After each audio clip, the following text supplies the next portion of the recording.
दूसरे भी नहीं चाहते होंगे मरना। बाबूजी आप गाली खाना नहीं चाहते तो समझ बढ़ जाती है कि दूसरे भी नहीं चाहते होंगे। मैं छल नहीं चाहता तो दूसरे भी नहीं चाहते होंगे।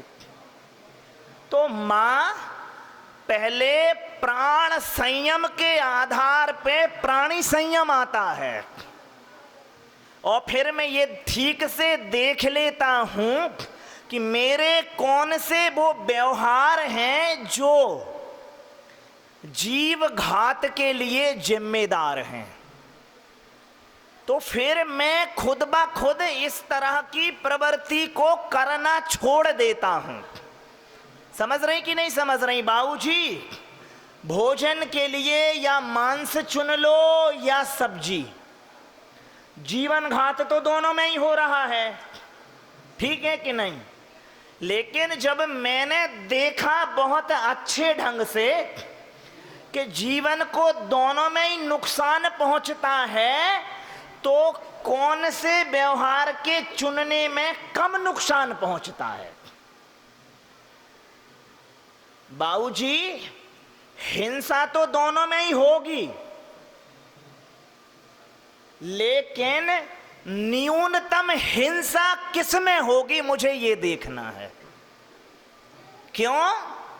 क्योंकि मेरी समझ फिर प्राणों के प्रति बढ़ गई है तो फिर प्राणियों के प्रति बढ़ेगी। तो फिर मुझे ये किसी ने कह नहीं है कि ये ऐसे व्रत ले लो और ये नियम ले लो, ये संयम ये पाल लो, कुछ नहीं। मैंने ये देखा कि जीवन आदरणीय है। क्या मां? जब मेरा आदरणीय है तो दूसरे का भी होना ही चाहिए। तो फिर मैंने ऐसे व्यवहार को चुना जिसमें न्यूनतम हिंसा घटित हो। जीवनाश कैसा हो बाबू? न्यूनतम। मेरे व्यवहार से कम जीवन घात हो गए, कम से कम जीवन नष्ट हो गए, तो सहज में फिर व्रत आ गए कि नहीं आ गए? बाबूजी मांस और सब्जी में फिर आप क्या चुनोगे?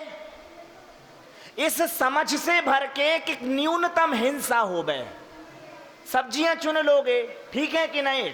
फिर आपने देखा कि सब्जियां भी वैरायटी में हैं, तो वे सब्जियां चुन लो जिनमें न्यूनतम हिंसा हो गए। तो भैया जो पानी से जुड़ी हुई हैं उनमें जीवघात ज्यादा होते हैं जमीन के भीतर, क्योंकि बाबूजी जीवन को पनपने के लिए जरूरी है नमी, नहीं है? जीवन को पनपने के लिए सबसे अनिवार्य तत्व क्या है? उमस और नमी, ठीक है कि नहीं? तो जो जमीन के नीचे हैं वहां नमी खूब है, और जीवन के जो ऊपर हैं उनमें नमी। तो फिर किसी ने कहा नहीं कि कंद छोड़ दो और मूल छोड़ दो, ये तो समझ का नतीजा है कि हम ऐसे भोजन को चुने। समझ रही कि नहीं समझ रही मां? फिर बाबूजी ऊपर भी दो तरह की हैं, एक सूखे खाद्य हैं और दूसरी वनस्पतियां। सूखे ताजे खाद्य हैं और एक सूखे धान्य हैं। तो उन्होंने कहा कि जो सूखे धान्य हैं उनमें जीवन कम घात होता है, ताजी में ज्यादा घात होता है, ठीक है कि नहीं? तो हमने फिर व्रत इत्यादि के विशेषकर दिनों में ऐसे भोजन को चुना जो घर में ही उपलब्ध रहता है। गेहूं का फिर आपने बेसन बना लिया, कड़ी बना दी माताओं ने। और कड़ी नींबू की नहीं, नींबू की मत बनाओ, अमकरिया की बना दो। क्यों? क्योंकि वो घर में ही उपलब्ध है। और फिर आपने रोटी बना ली, और यदि छिया तो ड्राई फ्रूट का चुन लिया आपने। तो जीवन घात कम हो रहा है ना। इस तरह के फिर आपने व्यवहार चुन लिए मां, ठीक है कि नहीं? अब देखिए बाबूजी, एंजाइम जो हमारे पेट में रहते हैं, जैसे मैंने अभी भोजन किया, और भोजन करने के बामुश्किल 10-15 मिनट बाद ही विशेष प्रकार के बैक्टीरिया उस भोजन को पचाने के लिए पनप जाते हैं, ठीक है कि नहीं। अब मान के चलिए वो 15 मिनट बाद पनप गए और तुमने 15 मिनट बाद फिर पी लिया, खा लिया कुछ, तो वहां पर एक नए तरह का वातावरण बन गया। तो पुराने तो मर गए, फिर अब 15 मिनट बाद फिर नए पनपेंगे। और यदि आपने भोजन का चुनाव एक दिन में 10 बार या 20 बार कर लिया तो 20 बार पुराने को मरना पड़ा कि नहीं मरना पड़ा। तो फिर आपने समझ बढ़ा ली कि 1 या 2 बार या 3 बार नियम से करूंगा मैं, कम से कम। हालांकि खा तुम उतना ही रहे हो, मान के चलो जो 1 बार खाते हैं बाबूजी वो भी 400 ग्राम खा ही लेते होंगे, और जो 2 बार खा रहे हैं वो भी 400 ग्राम खा रहे। तो भोजन खाद्य सामग्री में फर्क नहीं पड़ा, फर्क किस में पड़ गया? जो पेट में एंजाइम बन रहे थे। तो तत्संबंधी जीवघात कम हुआ कि नहीं हुआ? तो फिर इसलिए मुनि महाराजों को कह दिया तुम एक ही टाइम खाना, ज्यादा मत करो, ठीक है कि नहीं है।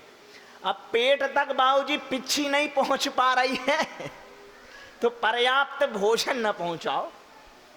तो एक ये भी ढंग है बाबूजी जीवन को आदर देने का, ठीक है मां की नहीं है। फिर माओ की देख लीजिए, ऐसे वस्त्रों का चयन किया जिसमें हिंसा घटित हो ना हो। हालांकि माओ के लिए घटित हो ठीक है वो, क्योंकि जानबूझ करके भी ऐसे भोजन या सामग्री श्रृंगार की प्रयोग करती हैं जो वर्जनीय होनी चाहिए, ठीक है कि नहीं है। तो माँ ये सारी की सारी, चाहे इंद्रिय संयम या प्राणी संयम, कहां से विकसित हुआ? जब आपने ये समझ लिया कि प्राण कीमती है मेरे, तो प्राणियों को भी अपने प्राण कीमती होंगे।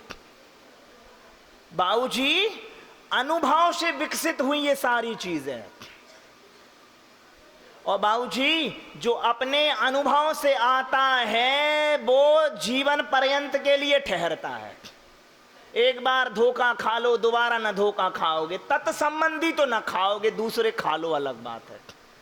तो आप इंद्रिय संयम और प्राणी संयम क्यों नहीं कर पा रहे पता है?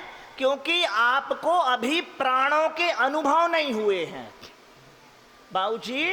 आप अभी होने का बोध नहीं कर पाए हैं कि मैं हूं। जिसे मां अपने जीवन की श्रद्धा हो जाएगी, उसे सारे जीवन की श्रद्धा हो जाएगी। जीवन की हर इकाई बाबूजी फिर आपको कीमती लगने लगेगी कि जितना मैं कीमती हूं अपने जीवन के साथ में, उतना ही जे भी कीमती है अपने जीवन के साथ में। आखिरी बात है, लेकिन मुझे तब दुख होता है कितनी माओं के घरों में, यहां पर भी जो बैठी है ना, वो मच्छर मारने वाला रैकेट होगा। अरे एक सिर ना हिलाओ, बहुत सी यूं यूं भी हिला रही हैं, तुम क्या समझ रही? बहुत सी माएं यूं यूं हिला रही हैं, तो भाई बहुत सी यूं यूं भी तो हिला रही हैं। तो मां ये तो स्पष्ट जीवन का घात है। और पिताओं से एक बड़ी शिकायत रहती है कि मच्छर जांग पे बैठ जाए तो आप इस ढंग से मारते हो। से बाबूजी मैं सच कह रहा हूं, आपकी जांग में पता नहीं कितने मच्छरों का खून लगा है। ये शहीद स्थल हैं आपके। आखिरी बात है, बुद्ध एक शिला पर बैठे थे और एक मक्खी आकर के उनके कंधे पर बैठ गई, तो बुद्ध ने यूं उड़ा दी। और उस उड़ाने के बाद, मक्खी उड़ाने के बाद, बुद्ध बार बार स्लो मोशन में हाथ को यूं ले जा करके उड़ाते हैं। आनंद जो कि उनके शिष्य थे वो कहते हैं, बनते मक्खी तो पहली बार ही उड़ गई थी। बुद्ध कहते हैं मुझे पता है, लेकिन वो इतनी बेहोशी में मैंने उड़ाई थी कि वो मर भी सकती थी। अब मैं ये देख रहा हूं कि मुझे इस ढंग से उड़ानी चाहिए थी। होश पूर्वक।